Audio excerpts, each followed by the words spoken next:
Oke teman-teman semuanya, hari ini kita akan belajar tentang triangulation method ya. Ini bukan metode untuk mengecek validitas data definite dan kualitatif, bukan yang itu. Triangulation method itu adalah metode untuk mencari luas dari bangun datar, di mana nanti bangun datarnya itu akan dibagi menjadi beberapa segitiga. Nah, contohnya seperti apa? Ikuti terus saja video ini. Oke, manfaatnya apa sih belajar triangulation method? Ya, karena nanti triangulation method itu bakal bisa membantu kita untuk menghubungkan setiap konsep yang ada pada segi 4, segitiga, dan seterusnya.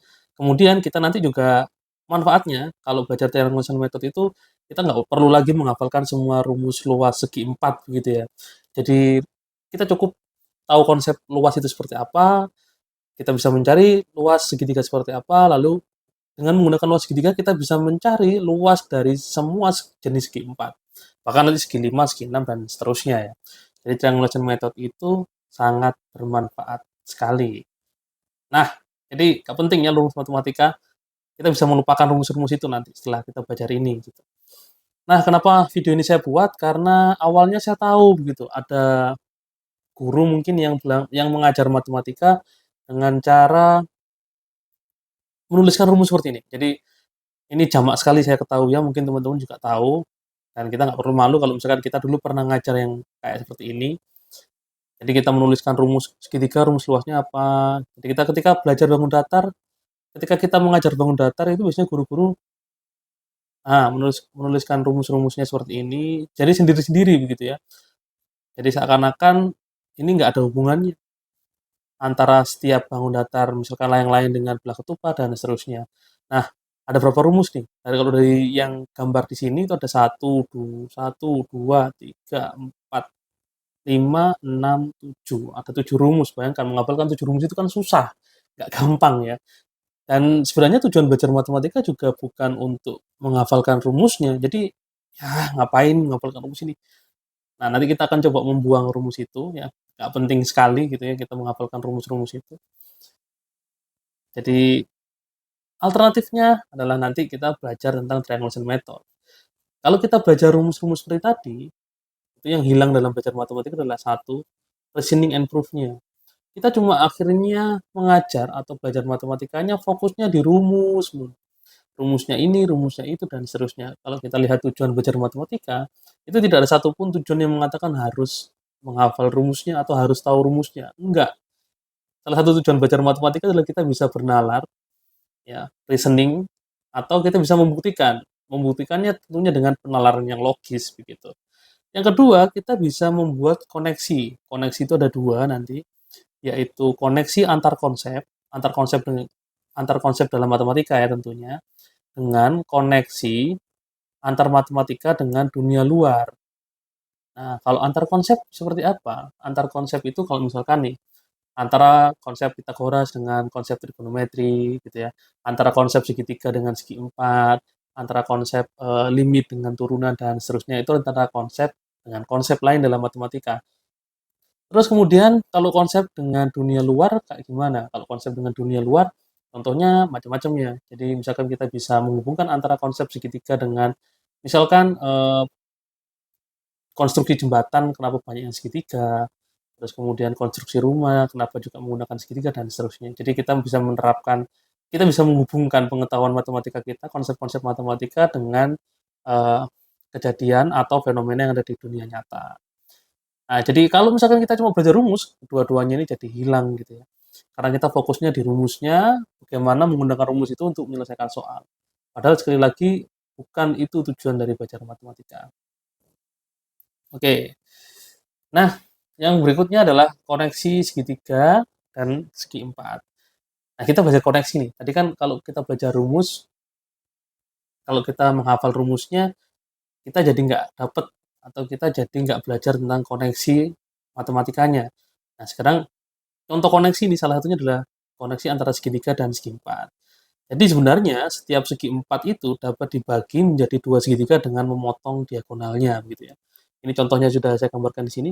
Kalau kita potong maka akan ada dua bagian. Ini bagian satu, terus kemudian ada bagian kedua. Nah, dua bagian itu terpotong menjadi dua, begitu kan. Kalau teman-teman ingat, ya, yang gambar hijau di sebelah kiri itu sebenarnya adalah jajar genjang kan. Jajar genjang itu, biasanya untuk luasnya, ya kita bisa membuktikan sebenarnya, tapi tidak akan saya jelaskan di video ini, kita bisa membuktikan bahwa luas dari jajar genjang itu kan sama dengan alas dikali tinggi, gitu ya. Sehingga kalau kita tahu bahwa segitiga itu merupakan setengah dari jajar genjang, gitu, maka luas segitiga itu menjadi setengah kali alas kali tinggi. Nah, cukup logis kan ya? Nah, ini adalah contoh dari koneksi matematika. Karena kita tahu ya segitiga adalah setengah dari segi 4, gitu ya. Segitiga itu setengah dari segi 4, maka kita bisa menentukan luas segitiga adalah setengah dari luas segi 4 itu. Misalkan dalam hal ini segi 4 yang saya contohkan adalah jajar genjang. Berarti setengah dikali luas jajar genjangnya, berarti setengah dikali alas dikali tinggi. Ini adalah koneksi segitiga dan segi 4. Sebenarnya koneksi segitiga dan segi 4 ini ya penting sekali ya untuk kita ketahui karena nanti ini akan menjadi dasar untuk kita menggunakan metode triangulation tadi. Begitu. Nah, bagaimana kalau misalkan ada trapesium seperti ini? Kita membaginya menjadi seperti apa begitu ya. Yang perlu diingat adalah kalau misalkan segi empatnya bukan merupakan jajar genjang, maka diagonalnya tidak membagi dua segi empat itu menjadi dua sama besar. Sehingga kita harus berhati-hati untuk menentukan luas sisi satu dan sisi duanya. Itu untuk luas sisi satunya, nah luas sisi satunya kita bisa tetap menggunakan segitiga, di mana segitiga ini alasnya adalah 6, tingginya adalah 4. Jadi rumusnya setengah kali 6 kali 4. Sehingga hasilnya adalah, nah seperti ini ya, biasa, perkalian biasa 3 kali 4 sama dengan 12. Terus kemudian luas 2-nya sama dengan, tetap sama setengah kali alas, alasnya di sini jadi yang 11. Perhatikan segitiga yang kedua, yang di bawah ini, alasnya adalah 11 dikalikan dengan tingginya. Tingginya adalah 4, tingginya sama ya. Sehingga hasilnya adalah seperti ini, hasilnya adalah 22. Sehingga luas trapesium itu kalau dijumlahkan, ya udah seperti ini aja metode triangulation method ya. Kalau kita tahu menghitung luas segitiga, kita bisa menghitung luas segi 4 jenis apapun. Bahkan segi 5, segi 6 juga dikonstruksinya dengan menggunakan luas segitiga. Luas trapesium di sini jadi 12 tambah 22, nah sama dengan 34 ya. Nah, seperti itu. Jadi luas trapesiumnya jadi 34. Simple kan ya dengan menggunakan triangulation method. Kalau kita mau membuktikan atau mengkonstruksi luas trapesium dengan cara seperti ini juga bisa ya. Nah, gitu. Jadi ini adalah pembuktian, reasoning atau proof dari tujuan bermatematika, bukan sekedar kita tahu rumusnya, tapi kita bisa membuktikan bahwa rumus yang kita kenal, jumlah sisi jajar dibagi 2 kali tinggi adalah rumus luas trapesium. Nah, bagaimana asal-usulnya? Sebenarnya sama, luas satunya, kalau misalkan ini yang bawah saya misalkan sebagai A, yang atas saya misalkan sebagai B, sedangkan ini adalah tinggi, maka luas satunya adalah setengah kali alas, oh sorry, luas satunya jadi setengah kali B kali T. Sedangkan luas duanya adalah setengah kali alas kali T. Nah, kalau kita jumlahkan dua hal ini, kita jumlahkan, kita bisa tahu bahwa rumus luas trapesiumnya itu sama dengan setengah kali B kali T gitu, ditambah setengah kali A kali T. Nah, kalau ini kita sederhanakan, ya, jadi kita sederhanakan, ini bisa jadi setengah dikali A tambah B dikali T. Nah, oke, ini adalah rumus luas trapesium yang terkenal itu. Kita bisa membuktikan. Nah, dengan cara kita menggunakan koneksi matematika, kita bisa melakukan pembuktian sehingga belajar matematikanya menjadi semakin dalam. Gitu. Tidak hanya kita tahu rumusnya, bagaimana menggunakan rumus itu, tapi kita tahu hubungan antara rumus itu dengan rumus-rumus yang sebelumnya gitu. Jadi kebenaran matematika itu kan selalu diturunkan dari kebenaran-kebenaran sebelumnya. Itu dia. Kemudian bagaimana kalau misalkan layang-layang? Rumus luas layang-layang itu kan yang paling terkenal adalah D1 dikali D2. Anggap yang ini adalah D1, terus yang 8 adalah D2. Biasanya kan rumus layang-layang paling terkenal itu D1 dikali D2 dibagi 2. Tapi di sini kita akan menggunakan luas segitiga lagi gitu ya. Caranya kita belah diagonalnya, tentu belahnya tidak sembarangan ya. Kalau layang-layang, kalau kita belahnya seperti ini, otomatis kita akan kesulitan untuk mencari luasnya. Jadi kita membelahnya seperti ini. Nah, nah, nah seperti itu. Garis yang ini, garis yang baru saya buat itu hanya untuk garis bantu menunjukkan tingginya. Garis ini 4, 4. Jadi segitiganya jadi terbagi 2, segitiga 1 dan segitiga 2. Segitiga 1 itu segitiga yang kiri, segitiga 2 segitiga yang kanan ya. Luas satunya adalah setengah dikali alasnya adalah diagonal yang panjang ini, yaitu 11 ya, dikali tingginya. Nah, tingginya bukan 8 tapi setengah dari 8 itu ya, yang ini, yang sebelah kiri. Nah, itu 4. Ini sehingga kita coret, kita bagi ya, 2, hasilnya adalah 22. Nah, untuk luas 2-nya sama, kenapa? Karena luas layang-layang itu terbagi 2 menjadi sama besar ya, pada salah satu diagonalnya. Selalu seperti itu ya. Jadi di salah satu diagonalnya itu membagi layang-layang menjadi 2 sama besar. Sehingga luas 2-nya ya pasti sama 22. Nah, kalau kita jumlahkan maka luas layang-layangnya itu sama dengan 44. Nah, seperti itu. Nah, jadi kita bisa menggunakan luas segitiga untuk mencari luas layang-layang. Tidak perlu lagi menghafalkan rumus luas layang-layang.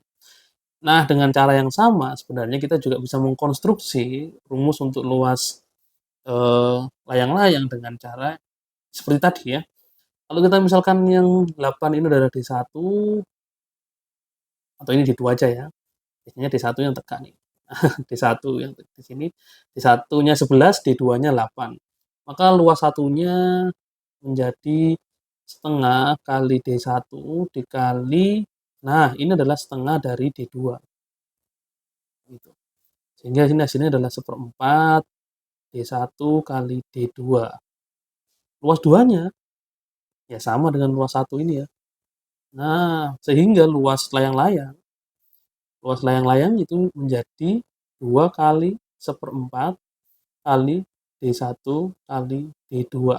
Nah, hasilnya adalah setengah kali D1 kali D2 gitu. Nah, ini adalah rumus luas layang-layang yang terkenal itu ya. Sebenarnya kita nggak butuh rumus ini sih ya. Tapi ya sudahlah, ini hanya untuk mengajarkan murid-murid kita juga bisa tentang bagaimana membuktikan atau membuat reasoning ya, membuat penalaran di matematika. Jadi bukan rumusnya itu diberikan, tapi anak bisa tahu rumus itu asalnya dari mana. Jadi yang terpenting sebenarnya bukan menghafalkan rumusnya sekali lagi, tapi tahu rumus itu berasal dari mana dan kita bisa membuktikan itu menjadi satu kebenaran yang logis. Itu adalah inti dari belajar matematikanya, gitu. Jadi kalau misalkan ditanya, mau pakai rumus yang mana, ya terserah gitu ya. Kalau anak itu nggak mau capek-capek menghafalkan rumus yang banyak tadi, ada 7 rumus, ya sudah pahami aja rumus segitiganya seperti apa, maka, rumus segitiga itu bisa digunakan untuk mencari rumus-rumus atau mencari luas-luas segi 4 dengan berbagai macam bentuknya gitu. Nah, kalau seperti ini bagaimana nih teman-teman? Misalkan kita lupa rumusnya luas jajar kencang seperti apa, luas segitiga seperti apa, begitu ya.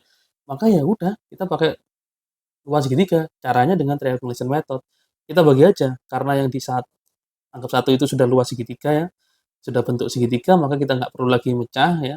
Sekarang kita pecah aja yang bawahnya ini. Nah, menjadi seperti ini.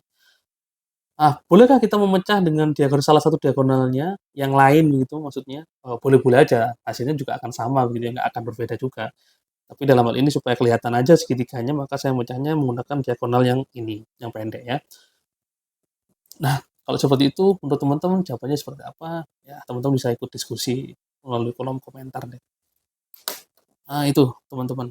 Sekian dulu untuk pembelajaran di kesempatan kali ini.